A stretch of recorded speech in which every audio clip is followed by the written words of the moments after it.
आकाशवाणी गोरखपुर से प्रादेशिक समाचार।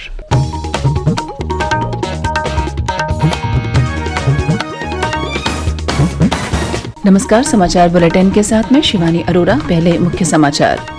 मुख्यमंत्री योगी आदित्यनाथ ने नवचयनित 271 खंड शिक्षा अधिकारियों को कल लखनऊ में दिए नियुक्ति पत्र। कहा, प्रदेश में पिछले 4 वर्षों में पारदर्शिता के साथ 4 लाख युवाओं को दी गई सरकारी नौकरी।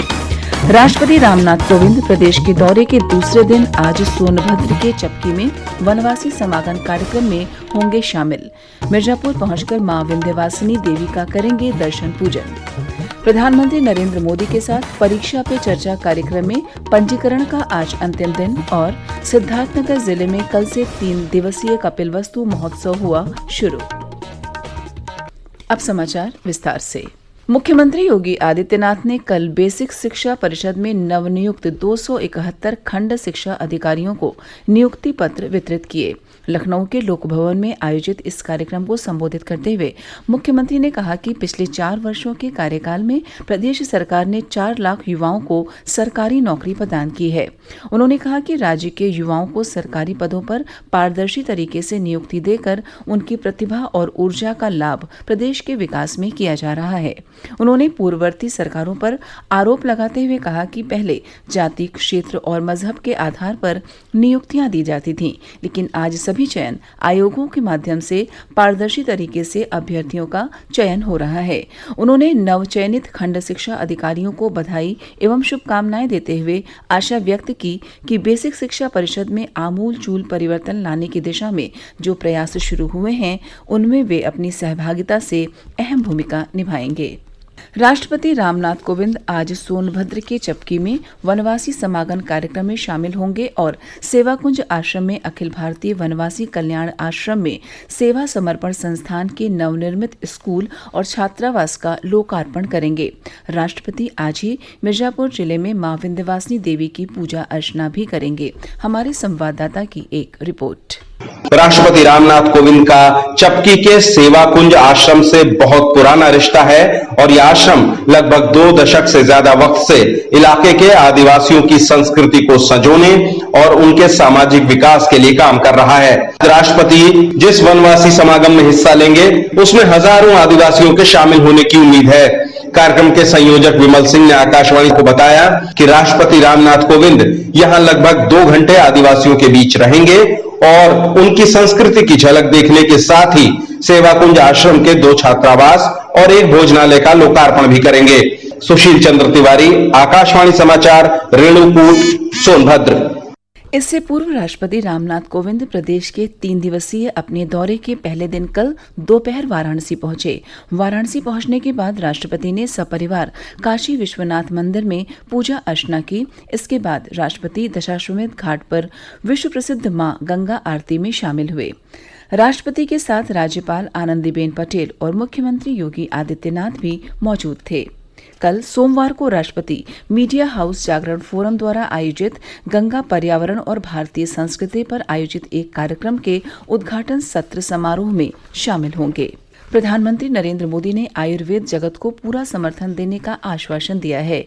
वैश्विक आयुर्वेद समारोह को संबोधित करते हुए श्री मोदी ने कहा कि लोगों को आयुर्वेद का लाभ और रोग प्रतिरोधक क्षमताओं का महत्व समझ में आने लगा है। प्रधानमंत्री ने कहा कि मौजूदा परिस्थितियों में आयुर्वेद और परंपरागत औषधि को विश्व भर में लोकप्रिय बनाने का यह सही समय है।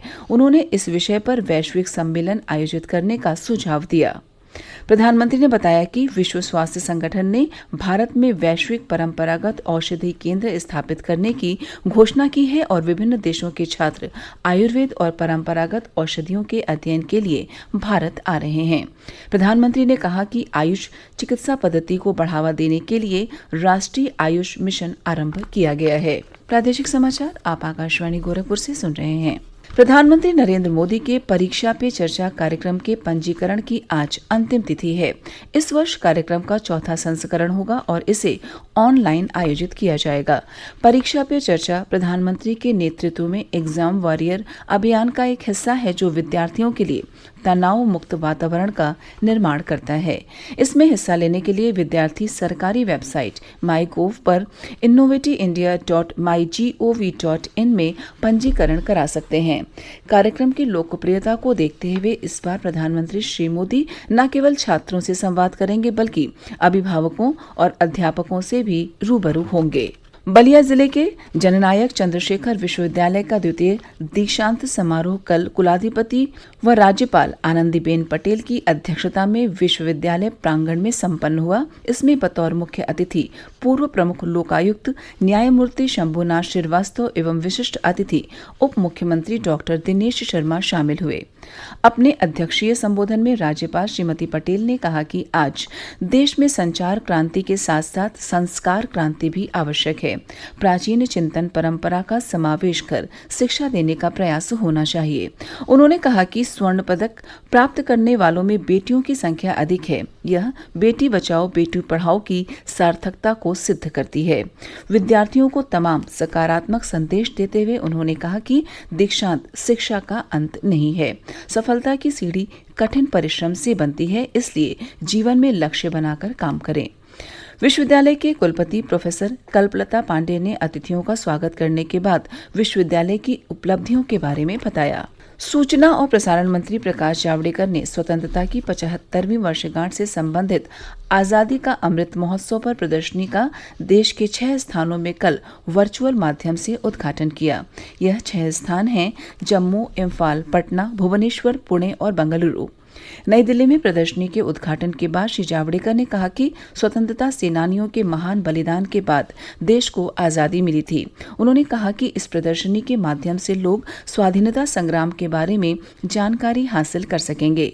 सूचना और प्रसारण सचिव अमित खरे, लोक प्रसार कार्यालय के प्रधान महानिदेशक सत्येंद्र प्रकाश, पत्र सूचना कार्यालय PIB के प्रधान महानिदेशक जयदीप भटनागर और अन्य वरिष्ठ अधिकारी भी इस अवसर पर मौजूद थे। सिद्धार्थनगर जिले में कल से 3 दिवसीय कपिलवस्तु महोत्सव शुरू हो गया। महोत्सव की थीम काला नमक चावल रखी गई है। इस महोत्सव में प्रदेश सरकार के एक जिला एक उत्पाद योजना के तहत सिद्धार्थनगर जिले में उत्पादित किए जाने वाला काला नमक चावल के प्रचार प्रसार पर काफी बल दिया गया है। मुख्यमंत्री योगी आदित्यनाथ ने कल लखनऊ से वीडियो कॉन्फ्रेंसिंग के माध्यम से कपिलवस्तु महोत्सव का उद्घाटन किया। इस अवसर पर मुख्यमंत्री ने कहा कि काला नमक चावल की खुशबू सिद्धार्थनगर से निकलकर देश और दुनिया के कोने कोने में पहुंची है। उन्होंने कहा कि प्रदेश ने 2018 में यहाँ के काला नमक चावल को ODOP योजना में शामिल कर इसकी मार्केटिंग और ब्रांडिंग के लिए एक मंच उपलब्ध कराया है। काला नमक चावल जिसकी खुशबू जनपद सिद्धार्थनगर से निकल करके देश और दुनिया के कोने कोने में पहुंची है। इसे हमारी सरकार ने 2018 में एक जनपद एक उत्पाद की योजना के अंतर्गत लेकर के इस योजना में इसकी मार्केटिंग, इसकी ब्रांडिंग और इसकी तकनीकी सहयोग के लिए एक मंच उपलब्ध कराया है। मुझे प्रसन्नता है कि इस मामले में दिल्ली के पूसा संस्थान के द्वारा भी और आचार्य नरेंद्र देव कृषि और प्रौद्योगिकी विश्वविद्यालय अयोध्या के द्वारा भी इस फील्ड में अच्छा काम किया गया है। आज तमाम कृषि विज्ञान केंद्र भी काला नमक चावल में नए शोध को आगे बढ़ाते हुए कार्य कर रहे हैं। मुख्यमंत्री ने कहा कि आजादी के पहले सिद्धार्थनगर और उसके आसपास 22,000 हेक्टेयर क्षेत्र में काला नमक चावल की फसल होती थी। 2017 तक इसका उत्पादन काफी कम हो गया था, लेकिन इसे ODOP योजना में शामिल करने के बाद अकेले सिद्धार्थनगर में 5,000 हेक्टेयर में काला नमक चावल की खेती हो रही है और किसान इन क्षेत्र में बेहतर कार्य कर रहे हैं। मुख्यमंत्री ने बताया कि ODOP योजना के अंतर्गत सिद्धार्थनगर में काला नमक चावल के भंडारण के लिए 6 करोड़ की लागत से वातानुकूलित भंडारण केंद्र बनने जा रहा है। कार्यक्रम में वर्चुअल माध्यम से जुड़े भाजपा सांसद जगदम्बिका पाल ने कहा कि मुख्यमंत्री योगी आदित्यनाथ ने काला नमक चावल को ODOP योजना में शामिल करके इसे एक अंतर्राष्ट्रीय पहचान दी है। इससे किसानों की आय को दोगुना करने में मदद मिलेगी। और अंत में इस बुलेटिन के मुख्य समाचार एक बार फिर। मुख्यमंत्री योगी आदित्यनाथ ने नवचयनित 271 खंड शिक्षा अधिकारियों को कल लखनऊ में दिए नियुक्ति पत्र। कहा, प्रदेश में पिछले 4 वर्षों में पारदर्शिता के साथ 4 लाख युवाओं को दी गई सरकारी नौकरी। राष्ट्रपति रामनाथ कोविंद प्रदेश के दौरे के दूसरे दिन आज सोनभद्र के चपकी में वनवासी समागम कार्यक्रम में होंगे शामिल। मिर्जापुर पहुंचकर मां विंध्यवासिनी देवी का करेंगे दर्शन पूजन। प्रधानमंत्री नरेंद्र मोदी के साथ परीक्षा पे चर्चा कार्यक्रम में पंजीकरण का आज अंतिम दिन और सिद्धार्थनगर जिले में कल से 3 दिवसीय कपिलवस्तु महोत्सव हुआ शुरू। इसी के साथ प्रादेशिक समाचार समाप्त हुए।